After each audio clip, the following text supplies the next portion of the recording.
Welcome back, everybody. As you can hear, the not the smoke detector, the carbon monoxide detector has stopped beeping. It has finally cleared enough that should be at a safe level to breathe without falling asleep and not waking up, even though I still feel a little bit lightheaded. I feel really lightheaded. Whew! Anyhow, the carbon monoxide detector worked as intended, so I guess it was kind of a test to make sure the carbon monoxide detector worked, even though it really wasn't a test. This was a situation where if I didn't have the carbon monoxide detector, I could have suddenly got sleepy and came here to go to sleep and not wake up.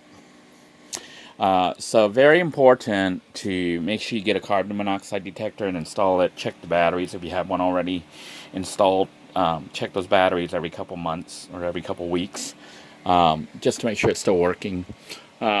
You can see I've got the 12-volt fan right now by an open window, just oscillating, pulling in fresh air and blowing out. It seems to work better down there than it did up here. But you could mount that fan up here and use it as a like a cheap little 4-man's fantastic fan or fantastic vent fan. So that's one way to get a vent fan without spending too much money. Just $12 to $14 for one of those fans, and put it right up to the vent. Clip it on.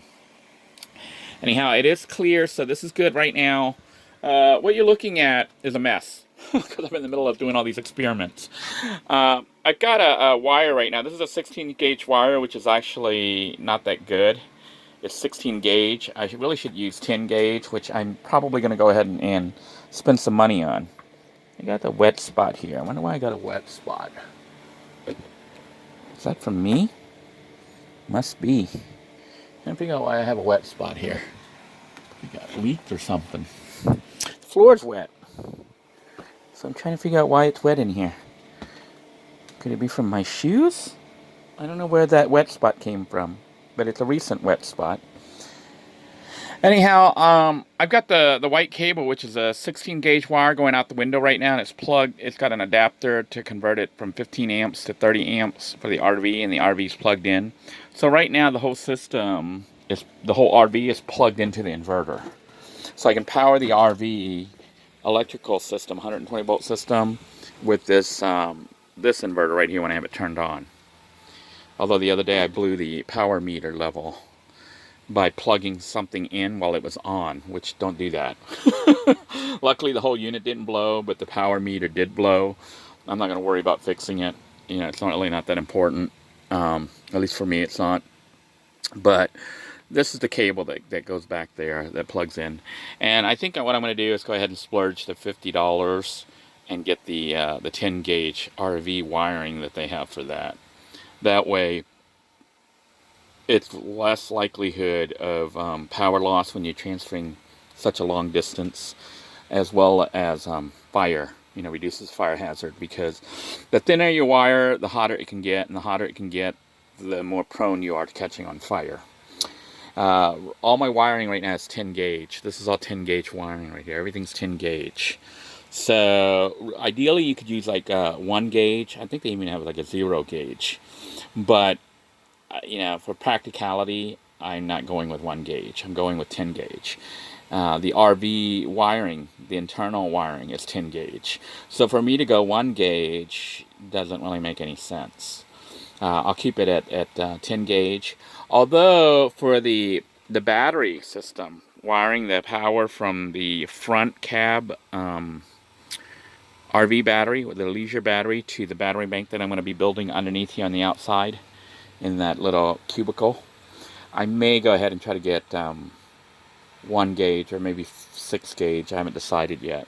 Because what I'm thinking of doing is just getting a jumper cable, a heavy duty one, the expensive one.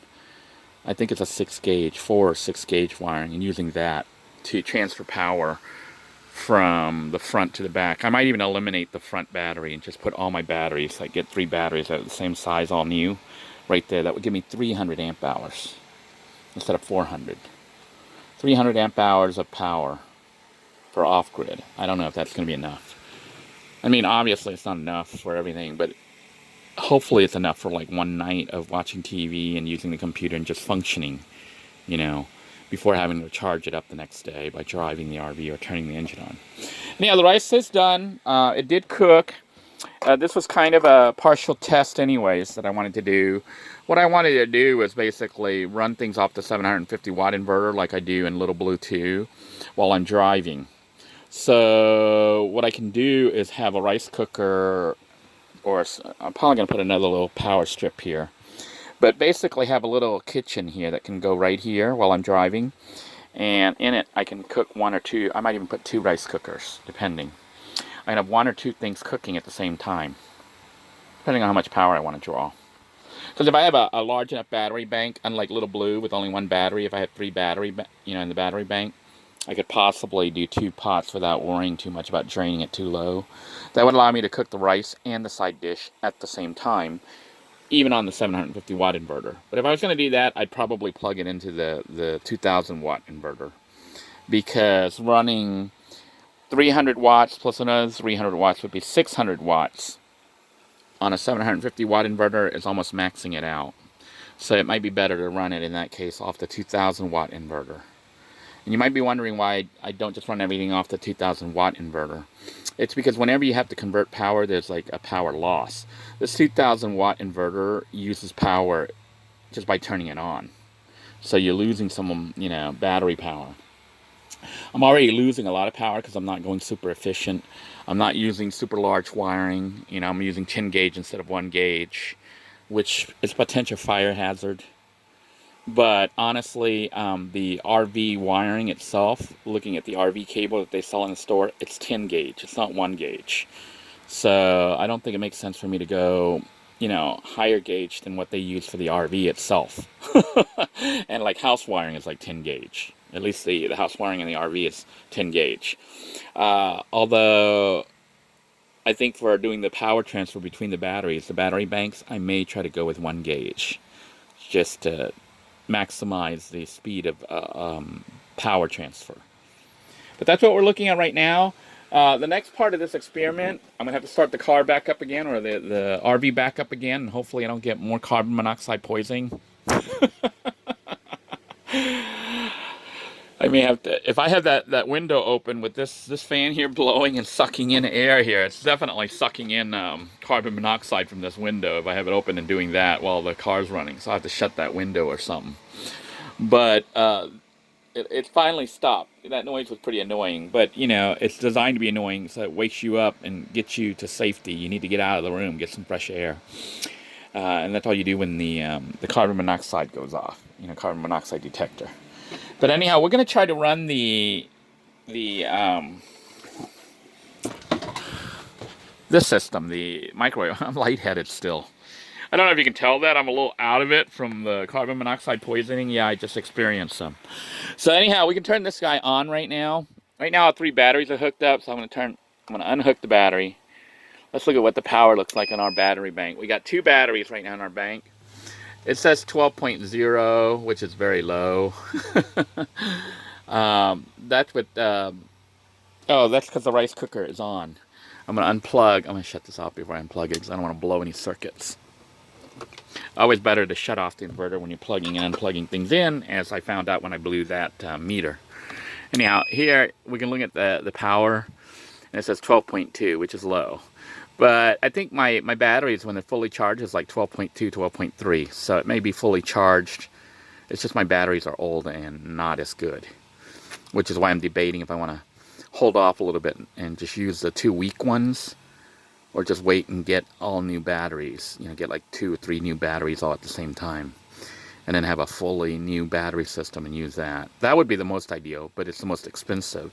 And because I'm not living in the RV, I may be just spending money to have batteries train themselves down without me using it, which would be foolish. So, still debating what I want to do about that. But in the meantime, what we're going to do at this point, we're going to use this system right here. You can see it says 12.2. We're going to turn that on. It should probably drop a little bit. Now it says 12.1. I don't know if you can see the meter here. It says 12.1 now. Actually, it says 11.6. Because all the power is going to everything right now in the RV. And I have the fans blowing. I still have 2 fans running. So I'm pulling a lot of power off the 12-volt system. I even have the water pump working, which I'm going to shut off for now to try to conserve power. I can also shut this off for now. And I'm going to try to shut this to try to keep the carbon monoxide from blowing in really fast. So we'll shut that. The other side we'll leave open, even though it could go underneath and blow in, which might have been what was setting off the alarm. But the plan is to run the car just briefly, not really long. And what my goal is, this freezer isn't working right now, it's all off. But I just bought this at Dollar Tree earlier. I have Salisbury steak that I'm going to try to cook to eat with the rice. And we can cook this in the rice cooker like we did in Little Blue. But what we're going to do is we're going to try to nuke it in our microwave using the battery pack. But I know it'll run out of power really fast because the battery's low. So what I'll do is start the engine up and have it charging while I'm running the microwave. So let's try that out and see what happens. Alright, I know you probably can't hear it, but I've started the vehicle back up. The power says 11.5, 11.6. I don't know if you can see that. That is what is in the battery banks right now, the 2 house batteries. Let me try to get that so you can see it. 11.5, but when I flip the switch, so it's starting to climb up. It only went up to 12. It's starting to climb up. So I've got both inverters on, which is kind of wasting power, but I'm going to try to pull power from this thing running through the cable all the way to the rear of the vehicle into the RV's plug, then out through the RV system all the way up to here. I've opened up this Salisbury steak. It says to cook it for 4 minutes at 1100 watts, but this is I think this is like an 800 watt. So I have to cook it for about 5 minutes. We're going to try, reset it. We're going to say 5 minutes.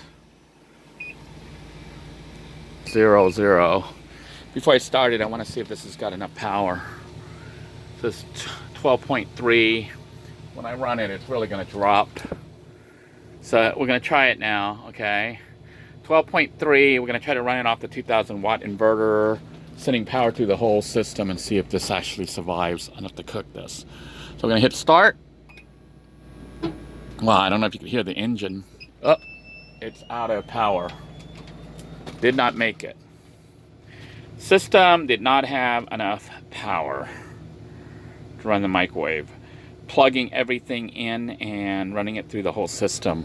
You can see the inverter shut off. It shut off because there wasn't enough power. So it lost everything. I've lost all power. So you're like, well, what do you do at this point? Well, it means that I can't run it like this, at least not on my limited battery bank. And there's a chance I might have even blown the fuse, which we're going to find out here in a minute. I've turned everything off, so it should reset. Let's turn everything off. Okay. And try turning things back on. It looks like nothing's coming on. So fuses are blown. The circuit has gone out. I'm pretty sure I blew a fuse. So we're going to come outside and take a look and see if I blew my 30 amp fuse. But, you know, if the fuse blew, that's what it was supposed to do. And sure enough, the fuse right here, I don't know if you can see that little, see the fuse right there? There should be a U shape. The metal should connect. It's not because it's blown. Let me go ahead and take it out and show you that the fuse is indeed blown at this point. Alright, the fuse blew and it actually fell apart. This is a cheap flea market fuse. At least it worked, but it did break apart. But you can see it blew.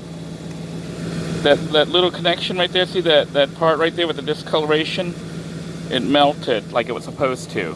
So I was exceeding the draw. So I'm going to have to put in a new fuse to get the system back online, because right now the system's offline. I'm going to put in another 30 amp fuse, but at least I know the fuse is blowing like it's supposed to. If the power becomes a little too much, if the draw is too much, it's supposed to break at this point. And when it broke, I don't know if you saw, it was totally dead on this end. There was no power at all. Nothing, the switch doesn't work, nothing works, because the switch is, you know, what ties everything together, but the fuse allows the switch to work. So right now I got it on. I got this on, nothing is coming on. And nothing's coming on because the fuse is blown. So I'm gonna shut everything back off. Put everything back on off. I'm gonna put the fuse back into the system and then it should come up and charge. But obviously I can't do this. I cannot take this power.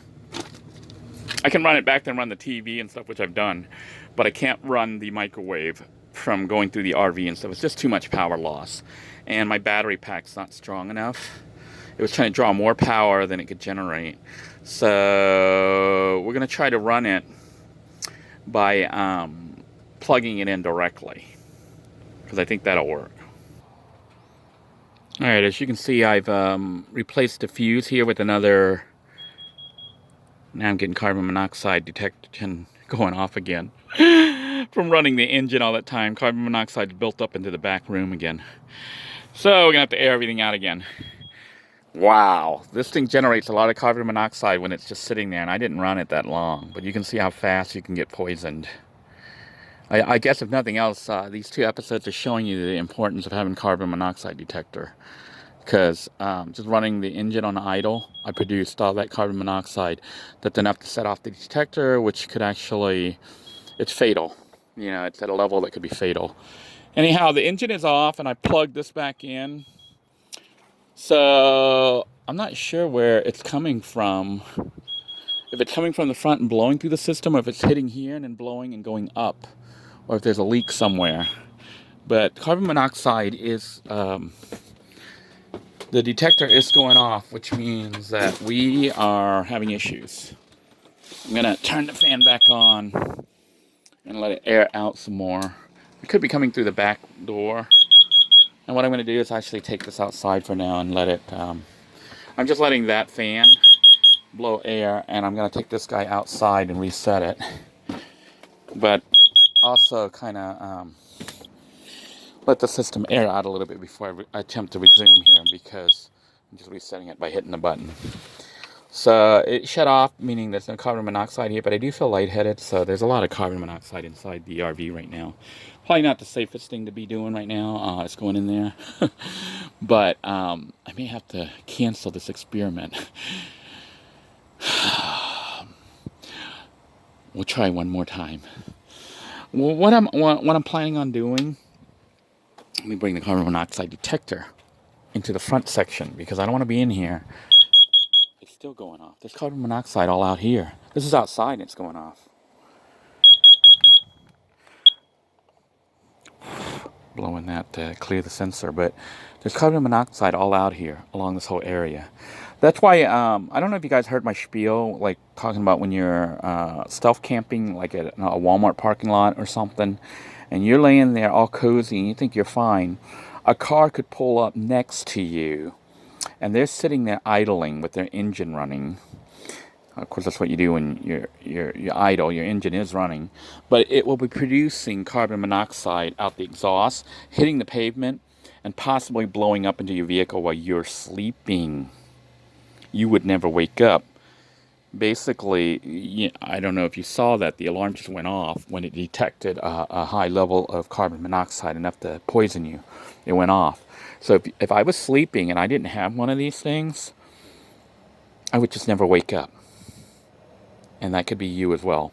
So make sure you get a carbon monoxide detector. They're about $15 to $20 at Walmart. And if you don't have money for one and you need one, let me know, and I'll try to see if I can't scrounge up some money to send you some, to get you one. But because this could $15 to save a life, okay, $20 to save a life. It's worth spending. So very important to have one of these if you plan on living in your vehicle, sleeping in your vehicle especially, because it happens usually when you're sleeping. Either you're getting poisoned by the carbon monoxide and you don't even know it and you just get sleepy, or you're already sleeping and somebody parks next to you and they leave their engine running and they're blowing their exhaust up into your vehicle. And all it has to do is hit the pavement, bounce, and go up any little cracks or whatever that you may have. And you're asleep and you don't even notice. You just don't wake up. That's it, So if nothing else, I think that these episodes, these 2 episodes where I'm doing these tests, emphasize the importance of having a carbon monoxide detector. Because, you know, I'm just trying to do an experiment here, and I knew that I'm producing carbon monoxide by running the engine.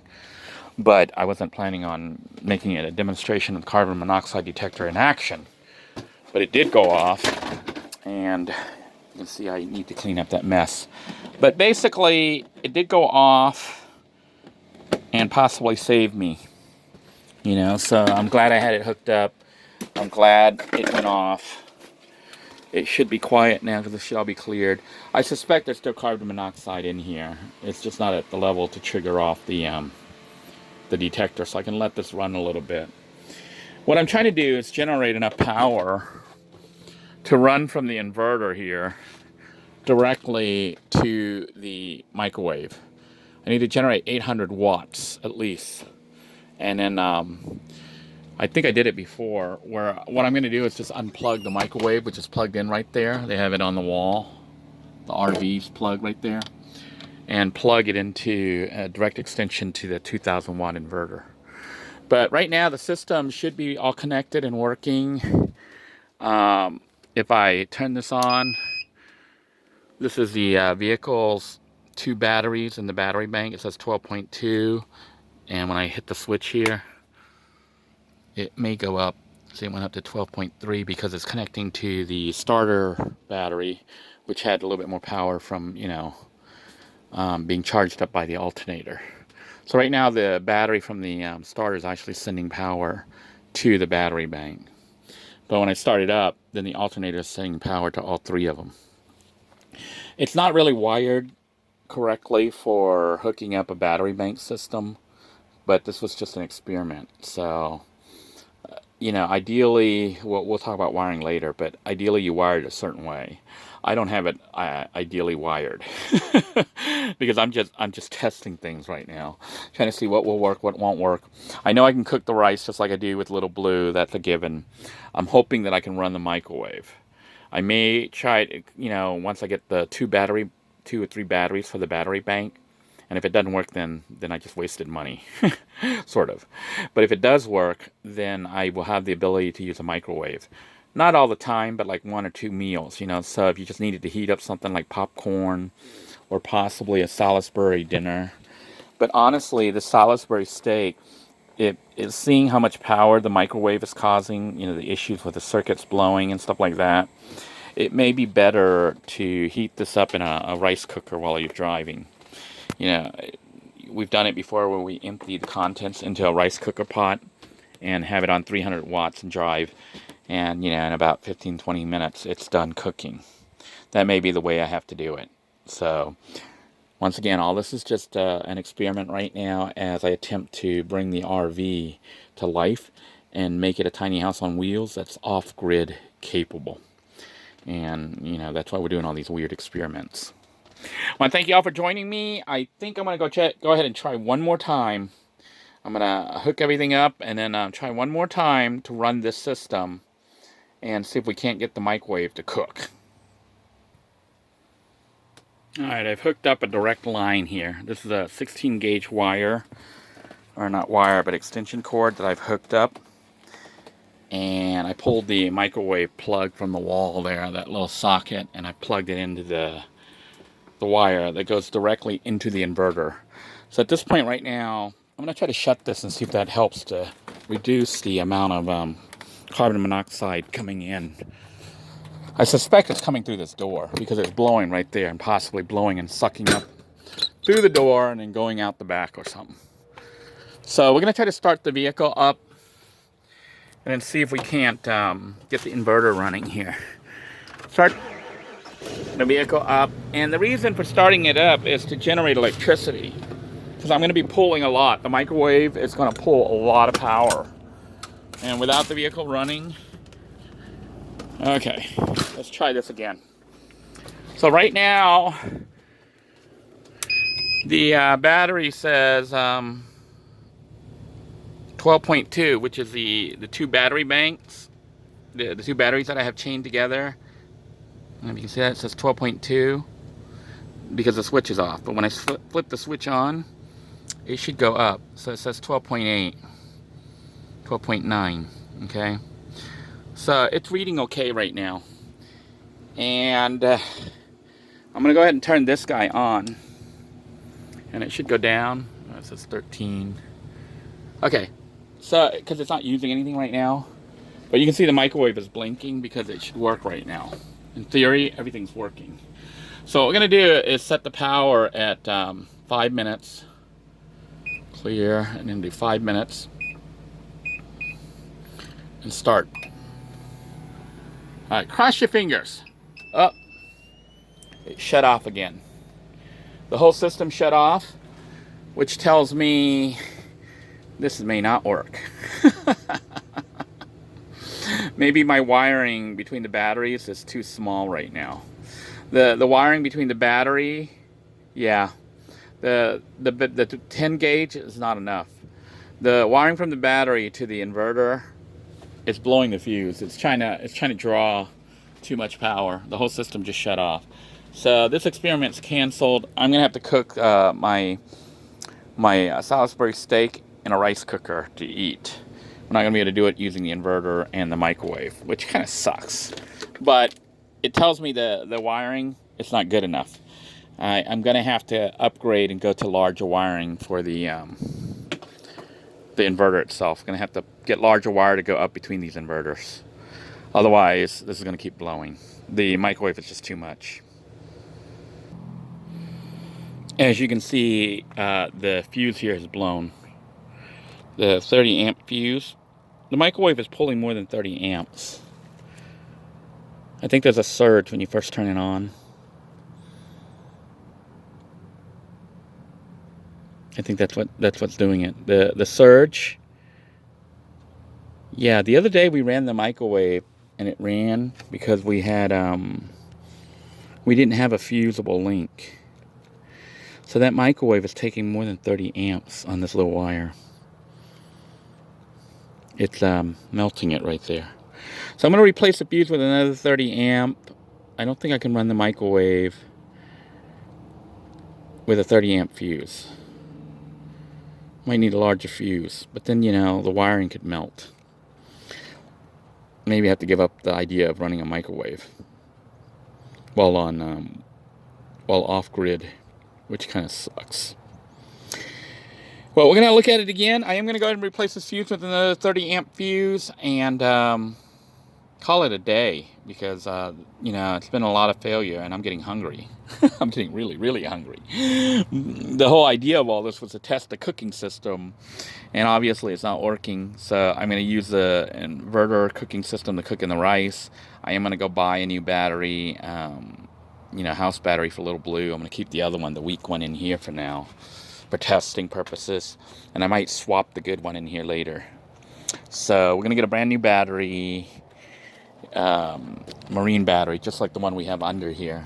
The same battery, that's 29 DC, whatever it is. I'm gonna get the same one, brand new Everstart cheap Walmart battery. I think it's like $100 and something. But we're gonna get one for Little Blue, just to replace the system in Little Blue, and keep these for running the RV.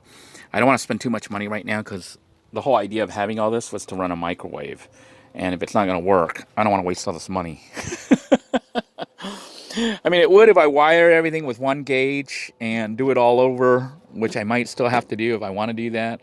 But I'm not sure how far I want to take this, how much money I want to invest into building all this out. It's getting very expensive. And, you know, I could just cook stuff using the rice cooker, which is a very simple, cheap system. It worked fine in a Little Blue. I could cook my rice. I could heat food up. Having a microwave would be nice, but not critical.